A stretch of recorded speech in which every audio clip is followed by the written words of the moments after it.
Secretariat mister Vikram Gulati, सभी सम्मानीय अतिथिगण, विशेष रूप से श्रीकांत इंडियन ऑयल के चेयरमैन, सभी अधिकारीगण, विक्रम किर्लोस्कर जी के साथ लगातार करता था। आज के इस खुशी के मौके पे इस बात का जरूर दुख है कि आज वो हमारे बीच में नहीं है। वो लगातार इस मिशन में पीछे लगे थे, बहुत मेहनत और परिश्रम उन्होंने किया और निश्चित रूप से आज यह दिन हम सबको देखने के लिए मिला है।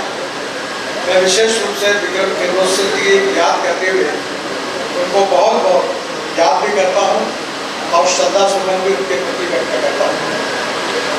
आज के दिन का महत्व समझने के पहले हमें हिंदुस्तान की समस्या को समझना होगा। हमारे इकोनॉमी में 16 लाख करोड़ का फॉसिल फ्यूल हम इंपोर्ट कर रहे हैं। इकोनॉमिक पॉइंट ऑफ व्यू ये कितनी बड़ी समस्या है ये तो आप समझ सकते हैं, पर मैं ट्रांसपोर्ट मंत्री होने के नाते इस बात के लिए मैं बहुत ही गिल्टी कॉन्शियस हूँ कि हमारे देश में जो 40% पोल्यूशन है, जो हमारा पोल्यूशन है वो फॉसिल फ्यूल के कारण, ट्रांसपोर्ट सेक्टर के कारण है। और स्वाभाविक रूप से हमारे देश में 3 इंपॉर्टेंट पिलर्स है, ethics, economy, ecology and environment. और दिल्ली के लोगों को यह समझाने की आवश्यकता नहीं है कि प्रदूषण के कारण क्या क्या हेल्थ प्रॉब्लम होते हैं, इसका उनको अनुभव। मैं 2-3 दिन दिल्ली में रहता हूँ, जल्दी भागने की कोशिश करता हूँ और जब गांव घर तक पहुँच जाता हूँ तो इन्फेक्शन पहुँच जाता है। और इसका कारण ये 40% वाटर एयर पोल्यूशन हमारी समस्या है। मुझे बहुत खुशी है, मैं विशेष रूप से पेट्रोलियम मंत्री हरदीप पुरी जी का बहुत बहुत अभिनंदन करूंगा और देश की जनता के द्वारा उनको धन्यवाद दूंगा कि हमारे इंडियन ऑयल ने इसमें बहुत अच्छा काम किया। पानीपत में जो हमारा प्लांट है, जो परली से राइस स्ट्रॉ से 1 लाख टन बायो इथेनॉल और 150 टन बायो बिटुमिन तैयार करता है। और मैंने वैद्य साहब को एश्योर किया था कि तुम्हारा बिटुमिन जितना भी बनाओगे मैं खरीदूंगा, क्योंकि हमारे देश में 80 लाख टन बिटुमिन लगता है, 50 लाख टन इंडियन रिफाइनरी देती है और हमारा 30 लाख टन बिटुमिन इंपोर्ट होता है। और सेंट्रल रिसर्च बोर्ड ऑर्गेनाइजेशन और आपका इंस्टीट्यूट देहरादून का, दोनों ने मिलकर एक छोटा मशीन तैयार किया है जो अभी प्रूव हो गया है, टेक्नोलॉजी प्रूव हो गई है, जो परली से वो बायो बिटुमिन बनाती है। और मुझे बहुत खुशी है कि पुरी जी आपके नेतृत्व में आपने अभी विस्तारा एयरलाइंस का एक फ्लाइट 50 गज के बायो एविएशन फ्यूल डालकर यशस्वी रूप से चलाने का उपक्रम किया। दूसरी बात आपने और अच्छी की है कि जब धर्मेंद्र प्रधान पेट्रोलियम मंत्री थे तब हमने बहुत इनिशिएटिव लिया था और स्पाइस जेट का एक विमान देहरादून से दिल्ली 50% बायो एविएशन फ्यूल डाल के लाया था। जब ये विमान लाया था तो अजय सिंह जो स्पाइस जेट के मालिक है, तो भाई जब उनको आग्रह कर रहा था कि ये ट्रायल लेना, तो बड़ा संकोच कर रहे थे, बोल रहे थे मेरा मशीन बिगड़ जाएगा तो क्या होगा, एक्सीडेंट होगा तो क्या होगा। तब उनको विश्वास दिया कि एक्सीडेंट नहीं होगा, 100% सक्सेसफुल होगा। और आखिरी मैंने उनको डांटते हुए कहा कि तेरे बहुत काम करके दिए है, एक आधा हवाई जहाज हमारे घर में बिगड़ जाता तो चिंता मत कर, तेरे को ये करना पड़ेगा। और मुझे खुशी है स्पाइस जेट का हवाई जहाज 50% एविएशन फ्यूल डाल के आया। मुझे बहुत खुशी है कि सरकार में कुछ बहुत लोग अच्छा काम कर रहे हैं। अब उन्होंने कॉर्न का रेट शायद 54 की 54 किया है, शायद 54 किया है और राइस का भी 54 किया है। तो मुझे लगता है कि इसके कारण इंडस्ट्री को बहुत बड़ा प्रोत्साहन मिला है देश के किसानों की ओर से, क्योंकि ये इंडस्ट्री किसानों के लिए योगदान देने वाली है। और मैं आपका अभिनंदन करता हूँ, आपको बहुत बहुत धन्यवाद देता हूँ। पहली बात, आज के दिन का महत्व अगर समझना होगा तो हिंदुस्तान की परिस्थिति को समझना बहुत आवश्यक है। हमारे जीडीपी ग्रोथ में जो कंट्रीब्यूशन होता है वो 22 से 24% मैन्युफैक्चरिंग सेक्टर से आता है और 52 से 54% सर्विस सेक्टर से आता है। और हमारे देश में एग्रीकल्चर एंड अलाइड इंडस्ट्रीज का कंट्रीब्यूशन केवल 12% है। और हमारे देश में 65% पॉपुलेशन एग्रीकल्चर पर डिपेंड रहे। और आज परिस्थिति ऐसी है कि हमारी एमएसपी ज़्यादा है और मार्केट प्राइस और कमर्शियल प्राइस कम है, और वो खरीदने के लिए भारत सरकार को 1.5 लाख करोड़ रुपए देने पड़े। आज हमारे यहाँ ऐसी परिस्थिति है कि कॉटन के भाव आधे हो गए, सोयाबीन के भाव आधे हो गए, हम 1.5 लाख करोड़ का एडिबल ऑयल इंपोर्ट कर रहे हैं। और विशेष रूप से शुगर इस साल अच्छे हैं, पर आज तक हमारी बीमारी थी sugar surplus, corn surplus, rice surplus, wheat surplus, और एमएसपी से भी नीचे हमारे भाव चले गए थे। पर पुलिस साहब आपने और प्रधानमंत्री जी ने जो निर्णय किया उसके कारण पहली बार आज कॉर्न को इंडियन मार्केट में 1800 रुपए के ऊपर भाव मिल रहा। इसके कारण आपने इथेनॉल की परमिशन दी, और इसलिए मुझे बहुत खुशी है कि इथेनॉल की इकोनॉमी जिस दिन 2 लाख करोड़ की बनेगी, उस दिन एग्रीकल्चर ग्रोथ रेट जो 12% है वो 20% तक पहुंचेगा। और हमारे प्रधानमंत्री जी ने 120 डिस्ट्रिक्ट जो हमारे एस्पिरेंट डिस्ट्रिक्ट निकाले हैं, 500 ब्लॉक्स निकाले हैं जो socially economical socially education health सब में पिछड़े हुए हैं, उन क्षेत्र की इकोनॉमी बढ़ेगी, नए रोजगार निर्माण होंगे, तो गांव गरीब मजदूर किसान का कल्याण होगा और देश में आत्मनिर्भर भारत का सपना पूरा होगा। और इथेनॉल ये रूरल और एग्रीकल्चर इकोनॉमी से रिलेटेड है। आपने बहुत अच्छा काम किया कि इंडियन ऑयल ने आसाम में नुमालीगढ़ में एक रिफाइनरी डाली है जहां बांबू से बायो इथेनॉल बना रहे हैं। मुझे बहुत खुशी है, उसकी कैपिटल कॉस्ट ज़्यादा है, पर आपने इंडियन ऑयल ने हिम्मत से ये प्रयोग किया। अभी मैं जो मौका मिला बांग्लादेश के प्रधानमंत्री जी को मिलने का, और ये नुमालीगढ़ से हमने पाइपलाइन डालकर बांग्लादेश में हम पेट्रोल और डीजल बेचते हैं। तो बात करते करते इथेनॉल की बात जब हुई तो मुझे श्रीलंका के मिनिस्टर्स और हमारे बांग्लादेश के प्रधानमंत्री जी ने मुझे कहा, क्या आपको हमारे देश के लिए इथेनॉल एक्सपोर्ट करना संभव नहीं है? तो मेरा आपसे सुझाव है कि नुमालीगढ़ की रिफाइनरी से बांबू से तैयार हुआ इथेनॉल पेट्रोल में डालकर आप अगर बांग्लादेश को एक्सपोर्ट करेंगे तो आपको मार्जिन भी ज़्यादा मिलेगी, बांग्लादेश का पोल्यूशन भी कम होगा और इथेनॉल के लिए इंटरनेशनल मार्केट भी मिलेगा। अभी फिलहाल आपने 20% की बात की है, वो 11.75% का आया। ऐसे मैंने पहले दिन से कहा था कि इथेनॉल बनाने में रिस्ट्रिक्शन मत करो, और वो सबने मिलकर काम करते करते बहुत दिक्कतें आती है। उसका परिणाम है कि जो आए उसको इथेनॉल बना दो। आज हमारे देश में राइस से इथेनॉल बनता है, कौन से बनता है, फूड ग्रेन से बनता है। पहले समय मैं 2004 से मिशन के रूप में काम कर रहा हूँ, तब हमारे फाइनेंस सेक्रेटरी केड़कर, बहुत बड़े विद्वान व्यक्ति थे, विजय केड़कर, वो बोलते थे फूड वर्सेस फ्यूल, और मैं उनको बोलता था केड़कर साहब पूरा बैंड बच गया, हमारे यहाँ 10,000 किसानों ने आत्महत्या की, फर्टिलाइजर इंसेक्टिसाइड के भाव बढ़ गए और हमारे भाव नहीं बढ़ रहे, आप सुनो ये मत कहो। पर बाद में प्रधानमंत्री मोदी सस्ते भी हैं, कंज्यूमर का भी फायदा है और प्रदूषण से मुक्ति मिलेगी, तो इंपोर्ट से भी मुक्ति मिलेगी। और एक महत्वपूर्ण बात है जो मैं आपसे रिक्वेस्ट करूंगा कि हमारे यहाँ विशेष रूप से सबसे बड़ी समस्या जो है वो विशेष रूप से डीजल के पोल्यूशन की है। अब कंस्ट्रक्शन इक्विपमेंट में इलेक्ट्रिक आ गई, अब आपके नेतृत्व में 10,000 इलेक्ट्रिक गाड़ियाँ आ रही है, और इलेक्ट्रिक गाड़ी में तो बहुत ही अच्छी बात है। और मैं अभी टाटा के साथ लगभग अंतिम इसमें आया हूँ कि दिल्ली से जयपुर में केबल डालकर इलेक्ट्रिक हाईवे बना, ताकि 3 बसें जोड़कर जाएगी, बिजनेस क्लास जैसी सीट रहेगी और डीजल के तुलना में 30% रेट कम होगा, और पब्लिक ट्रांसपोर्ट को कंफर्टेबल और अच्छा करने से लोग गाड़ियों के बजाय उस पर जाएंगे। कभी कभी मुझे लगता है मैंने अच्छा किया कि बुरा।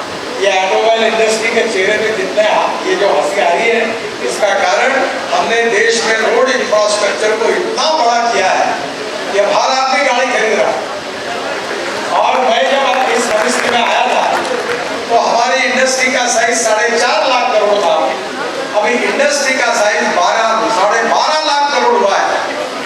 मैं जब मंत्री बना था तो सब हमारी सरकार आई, मोदी जी प्रधानमंत्री बने तो हम 7वें नंबर पे थे, अब हम 3रे नंबर पर आए हैं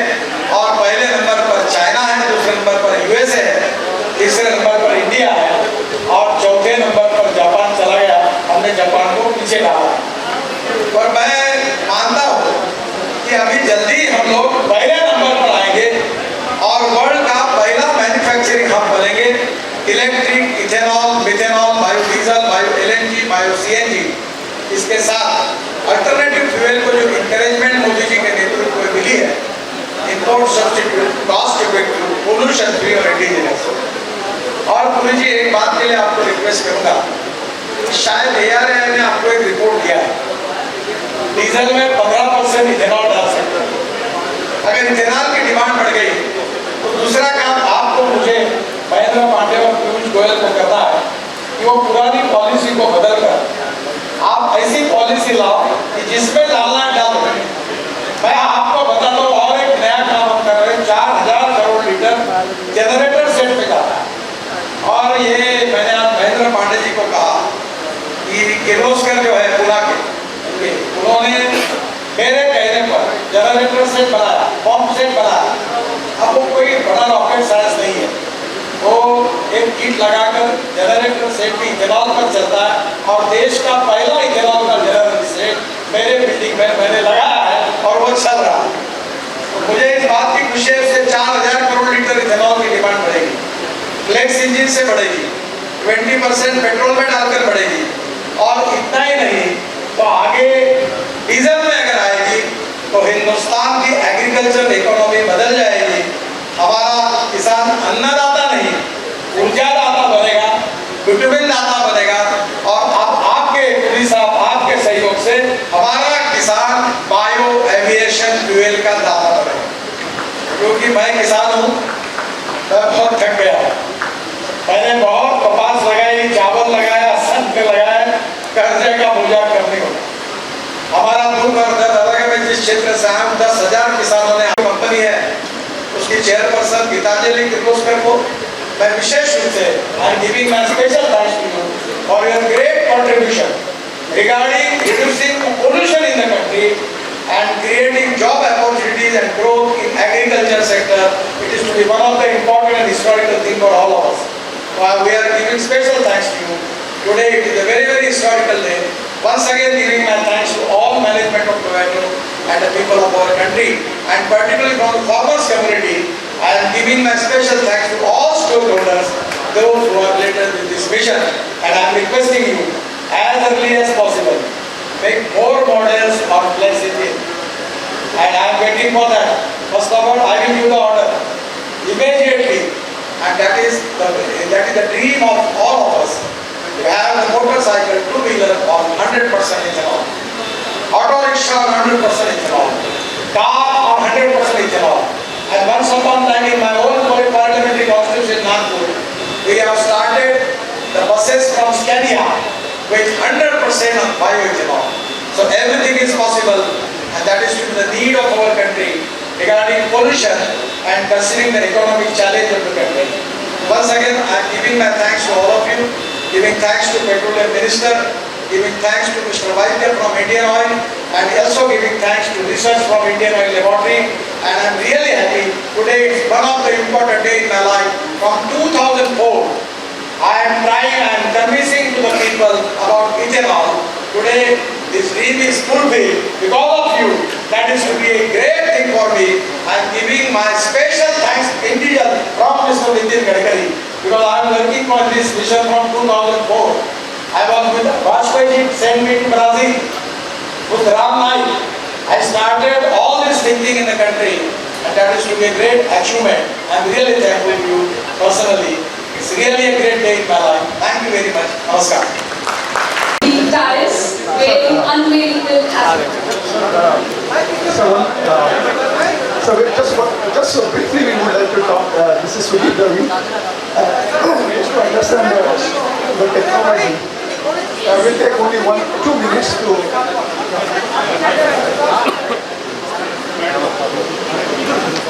Please make way as our honorable ministers and dignitaries approach the dais. Warm welcome to the concert. Before we unveil, we just would like to explain the technology and what are the things for the flexible electrical vehicle, and then forward that is our other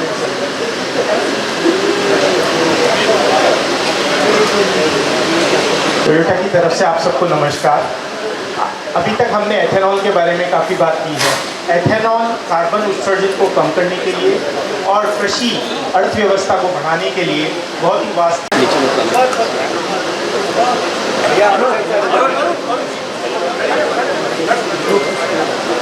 अपने आगे माननीय मंत्री और top management से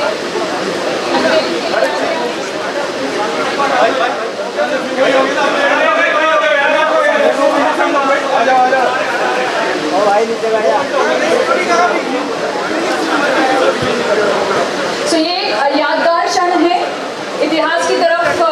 अगर हम देखें और आज देखें तो हमें एक हरा और सस्टेनेबल भविष्य दिखाई देता है। So it's a great opportunity when we are going to unveil the prototype of world's first BS6 Stage 2 electrified flex fuel vehicle.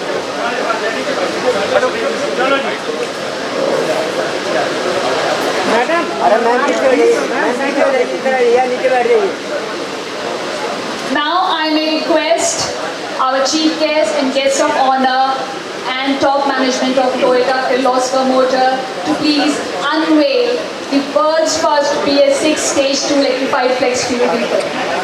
So let the unveiling begin.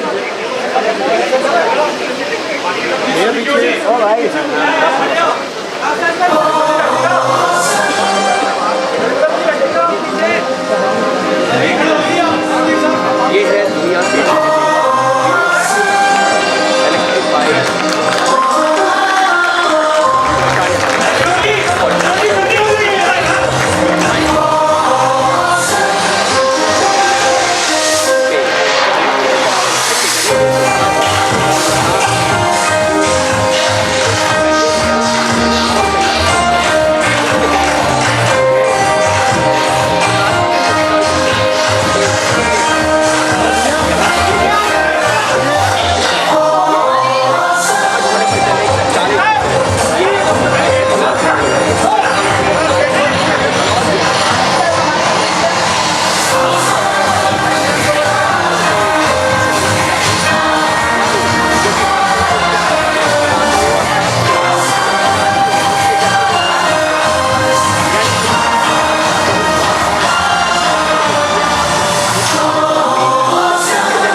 ईंधन की समस्या करीब 16 लाख करोड़ रुपए का ईंधन जो है ये विदेश से आयात होता है। ऐसी गाड़ियों के याद रखिए कि ये सीधे तौर पर एक जगह है फिलहाल प्रोटोटाइप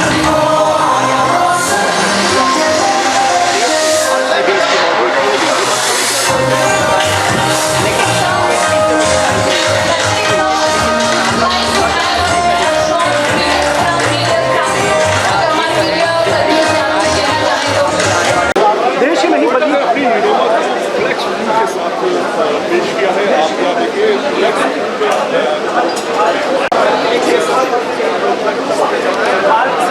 दुनिया की पहली BS6 इलेक्ट्रिफाइड फ्लेक्स